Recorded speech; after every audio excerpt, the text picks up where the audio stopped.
Hello, welcome to my video. This is the review with regards to the Mustang Mach E. This car's got 23,000 on it, and I bought it 5,000 miles ago. And I'm gonna have a drive and talk about it to you. So off we go.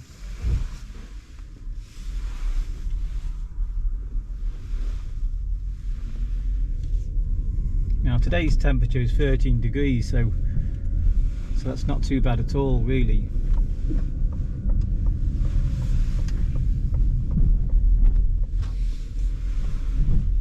And what you'll find is, of the few miles I've drove here, I've just been dropped my son off at the train station. I've been getting 5.2 miles per kilowatt, which is exceptional. Really, I mean, over normal driving, you'd get 3.7 where you're going on the normal roads, but also a bit of motorway. But just going on normal roads, and at this sort of temperature, 5.2 miles per kilowatt's exceptional for most EVs. But anyway, I bought this car back in October, and I went a good 2.5 hour drive.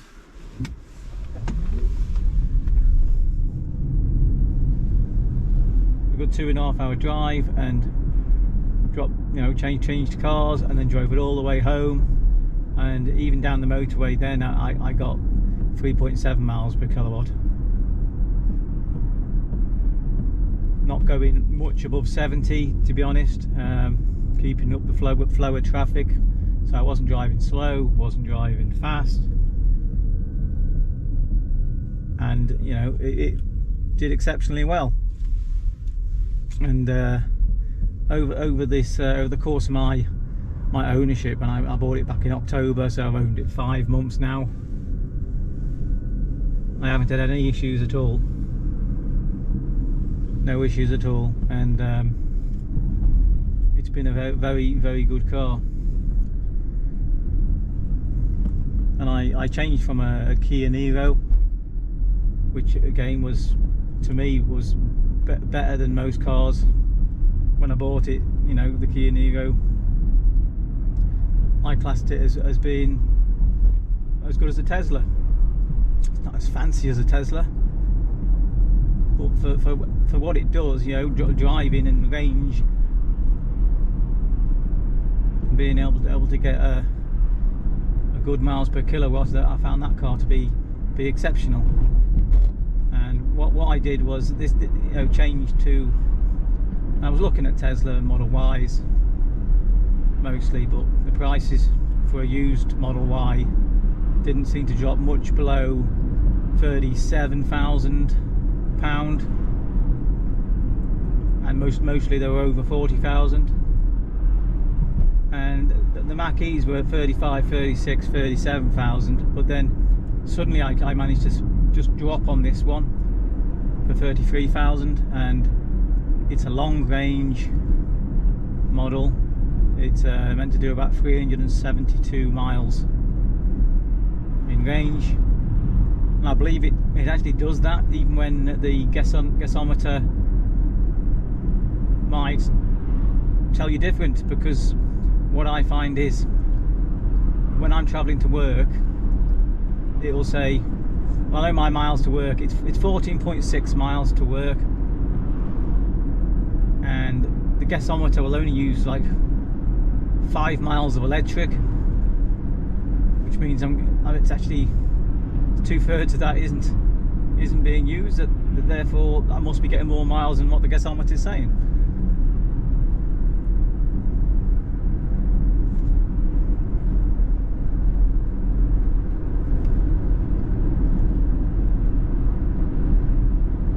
And to be honest, I charge at work with this car as well. I don't tend to do a fast charge very often, because I find fast charges are very expensive.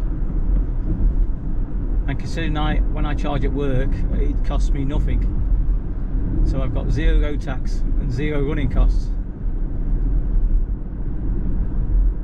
this car. All I've spent money on is 2 tyres.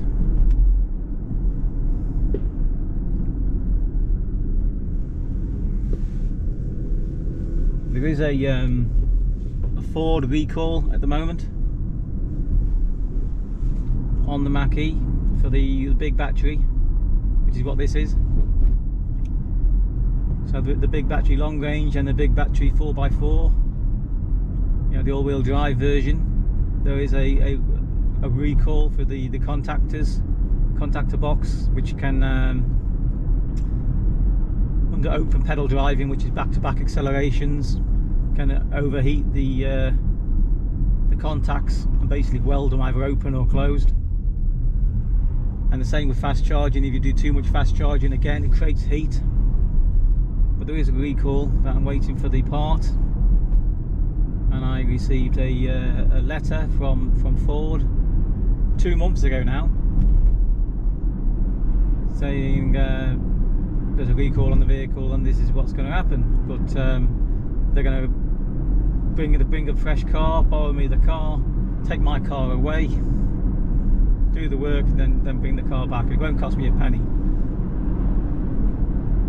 So I'm just hoping they drop me something nice to be able to drive and review, but also something that's electric, because obviously it doesn't cost me to travel to work. Anything other than electric would cost me, which should I would probably take an alternative and just borrow an electric car from work and leave there wherever they loan me at work.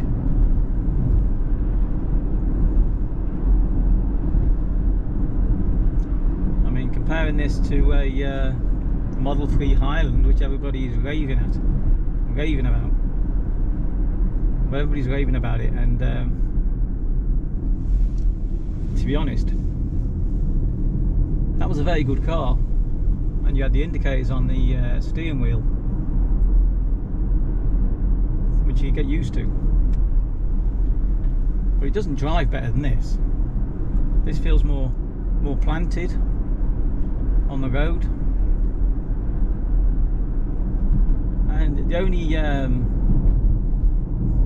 only thing Tesla beats this car on is software on the screen, and being able to, obviously the Tesla software is second to none. And I seen a video recently, and I think it was Dave Takes It On, and he said, he quoted the Ford CEO slating his own software, and he called it rubbish. As in, the Dave Takes It On that the Ford software is rubbish, but this software is beyond. It's not rubbish. It rankled with me a little bit, because Dave Takes It On needs to actually get in a Ford Mustang Mach E, drive it, and have a go at the software, and he will find it's not too different to Tesla.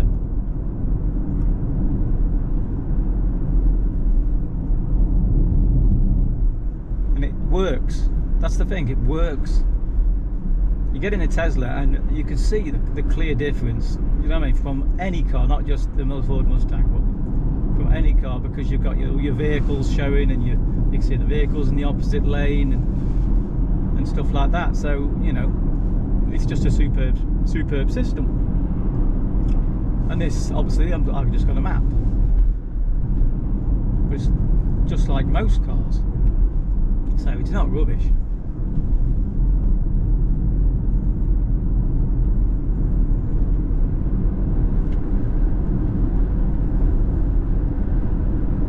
So but that's how you go, really. And the thing about this car is you've got your full panoramic roof. It's not openable. You got your B&O sound system. I'm not allowed to play sound on YouTube videos, so I can't really show you that under test. But you got your electric hatchback, which you just wave your foot underneath at the back. And it is an absolutely superb car to drive. You can drive fast in it. You can take corners at speed. You can, it feels more sporty. Ford have really put a lot of effort into this car, and I would honestly recommend it. Now, would I recommend it at the price, brand new, against the Tesla? No, I wouldn't, because this is more than a Tesla Model Y to buy brand new.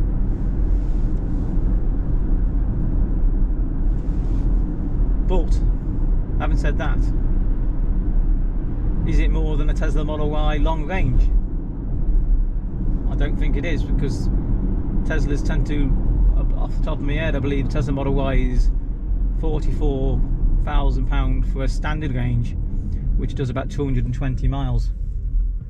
And I know we might say it does 270 miles, but believe me, when you get in it and start driving it, it does 220 miles. Well, this one you tend to get what it says.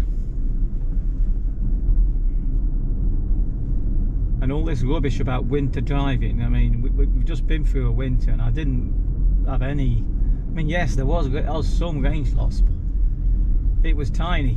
It was tiny. It was probably 50 miles, if that. And I haven't had any issues getting to wherever I've gone. So all this talk about electric vehicles and range loss,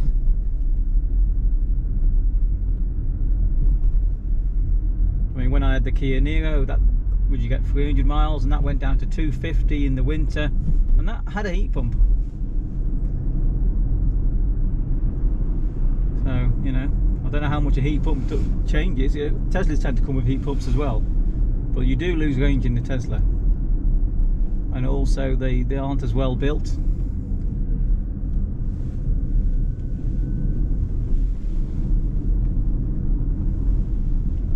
I mean, the sound when the windows are all shut, I mean, how much can you actually hear from the outside? I'll be quiet for a moment, let you listen.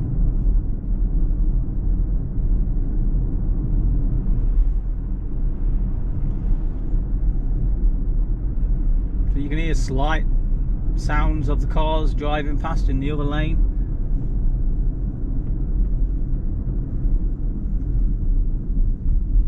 It's starting, the kilowatts is starting to even up a bit now. I'm getting towards what I said about the 3.7. I'm actually at 4.1 miles per kilowatt.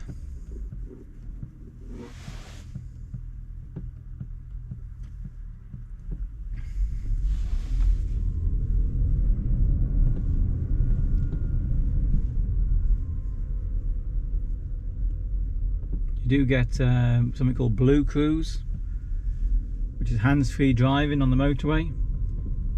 I've never tried it out because I've never been one for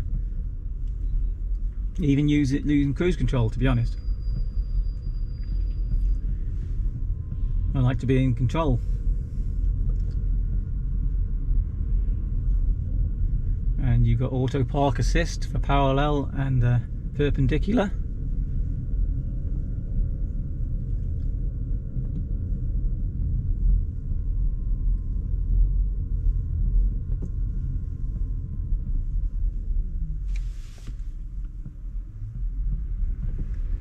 I mean, it's got a sizable boot despite the sloping roof line this car has. I mean, it's probably the best looking car out there.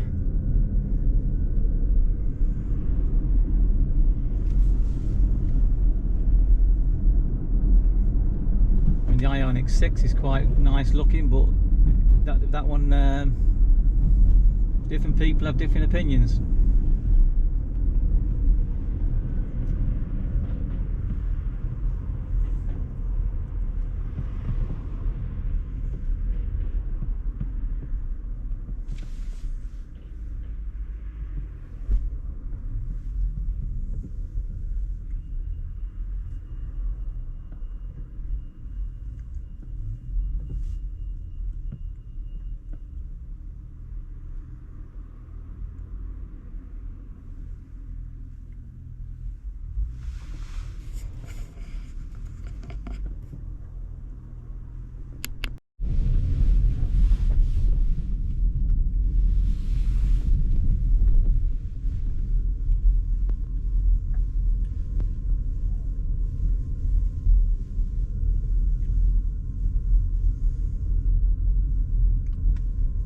now pulling into a supermarket to park.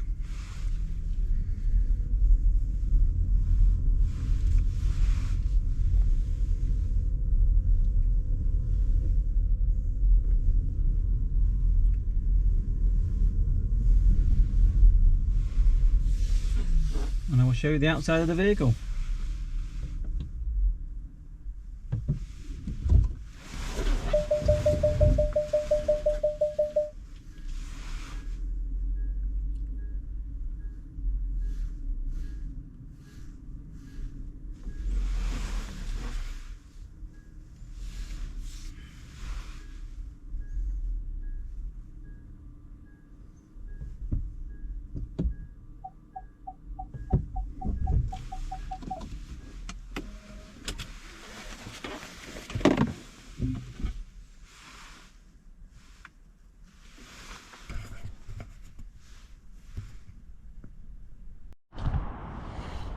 And as you can see, what a super nice looking vehicle it is.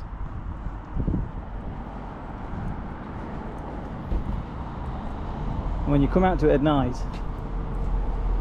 it will have an image of a Mustang on the floor. Puddle lights basically, but the image of a Mustang. And these are the 18-inch wheels on this one. You do get 19-inch wheels on the four-wheel drive version.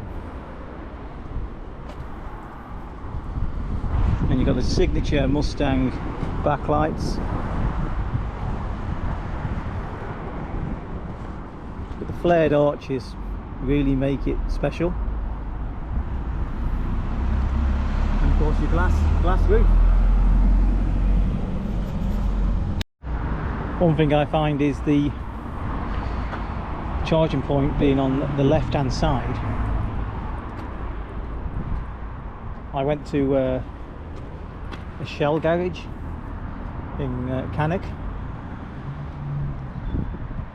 and what I discovered was the charger wouldn't fit, wouldn't reach. These are the buttons. And obviously use a lock one to lock. It all opens up, and you get in. You got all this nice patterns appear on here on the ear.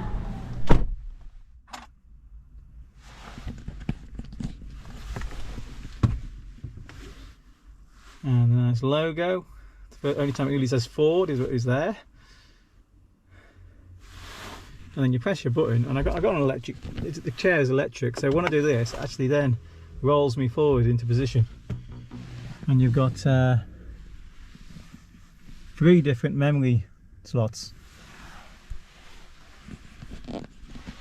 So you can have 3 different drivers with different settings. So that's not too bad at all. So as I said about the software, you see you can go home, you've got your radio, your phone, your navigation, your media. It's got Alexa. Yeah, that's an important thing. It's got Alexa. Alexa, tell me the weather.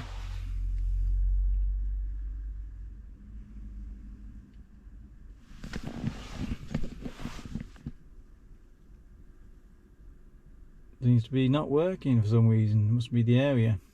Alexa, tell me the weather. Right now in Bridgeton, it's 12 degrees Celsius with cloudy skies. Today's forecast is clouds and showers, with a high of 13 degrees and a low of 9 degrees. Now, in order to use for any more, I won't say her name, you kind of like have to connect your car to a personal Wi-Fi hotspot, which the car has got an onboard modem. I haven't, obviously done that myself, so I can't show you anymore. But in order to play music and do everything else that Alexa does, like even turn the lights on in your house, because it'll be connected to your network, then obviously you need that personal hotspot.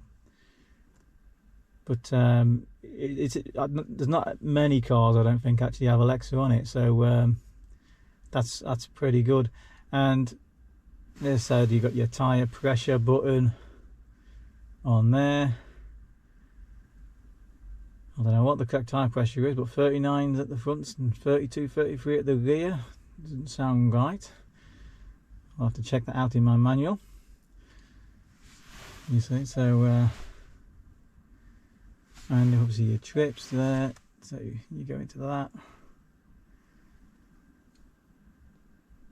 And it's pretty much going to give you an idea. If I was to go trip 1, and it also shows you your climate use, and that, you know, it's in the colour coded section.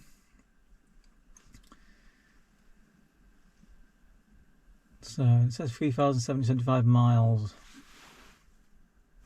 And trip 2,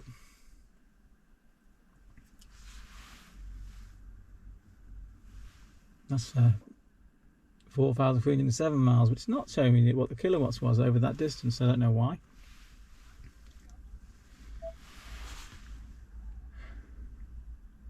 And of course you've got Android Auto and Apple CarPlay, you know, and your radio, and you've got your phone list like every car has.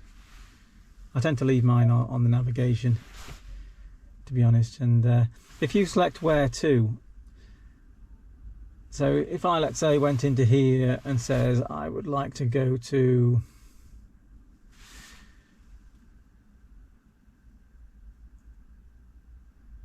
where can I go to? So if, let's say, I wanted to go to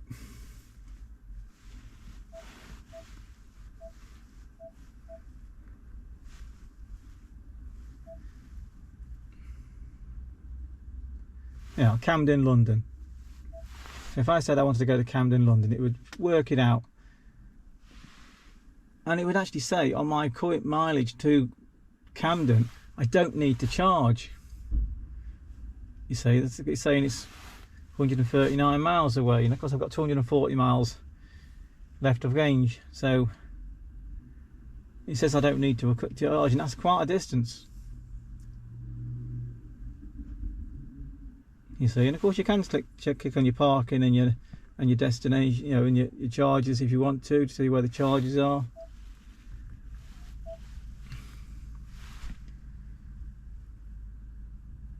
You see, so at the end of the day, I don't need to do anything realistically. And I click the search back off and leave it back on there.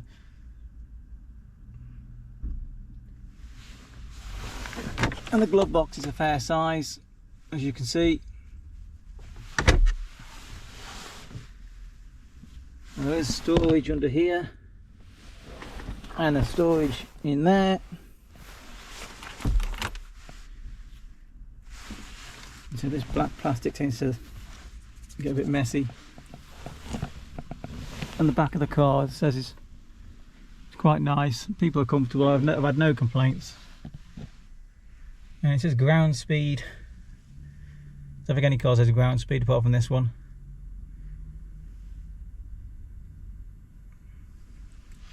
And I have it on one pedal driving, which I find absolutely fantastic. I only ever drive on one pedal driving. And you do have all these different controls. Look at, you got whisper, active, and untamed. And there you see I've got propulsion sound on, one pedal drive, auto hold, traction control. Now I have propulsion sound on because I want people outside the car to know I'm there, you know, because obviously I don't want somebody to walk out in front of me, you know. So at the end of the day, there's loads, absolutely loads, and there's nothing wrong with this software. So Dave takes it on is completely wrong. You know, rather than just listening to a comment, you should do the test himself.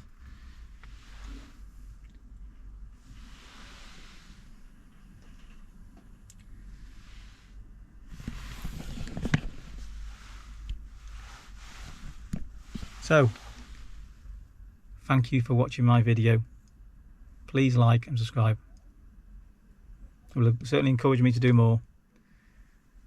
And I've still got to do Blue Cruise. I'm going to test on Blue Cruise. I've never done it before. I've never driven. It makes me nervous to go hands-free, I suppose. But I will give it a go for my audience. And I will try have another go at the park assist on I'll give it its own video, mistakes and all. I did do a parking video assist video with a Cooper Born, and that's got a lot of views, probably because it was funny. Although it didn't work before it worked. So as I said, my hair's a bit weird, yeah, flapping up again. So as I said, please like and subscribe. Take care. All the best.